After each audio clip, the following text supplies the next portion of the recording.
All right, to execute the isometric groin squeeze, what we're gonna do is set up starting with the upper body. So what I wanna make sure is that you take your ribs right now, find your ribs and try to wiggle your ribs as far away from the top of your hip bone as possible with a relaxed, open shoulders. So that's gonna set our upright body. Also, what I wanna do now is take my feet and put them outside of my hips. Okay, so my body's still upright and outside my hips. What I'm gonna do right now is try to straighten my feet and actually dig in a little bit to the floor right now. So when I do that, you should feel your feet start to tense up a little bit of your shins, okay? Just not really too much of the groin. So how we get into the groin is you're going to take your elbow and wedge it in between the knee bone and your palm to the other knee.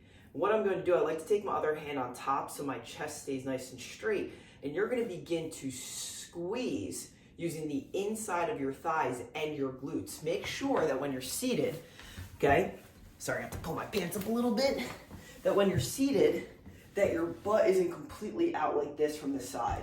Okay, a lot of people do this. You actually want a little bit of a tilt. So you want to tilt your bum under. So I don't want to be like this. I want to tilt my hips so you should be able to feel your low abs as you do this.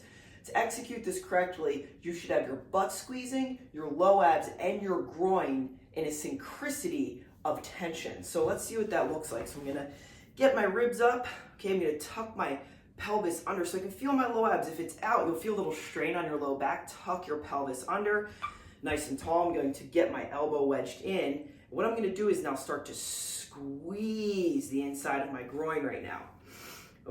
Now I'm gonna start to clench and squeeze my bum, okay? And I'm bringing this together. And now you're gonna try to think about pulling your navel, your belly button. You're gonna think about pulling that in towards you.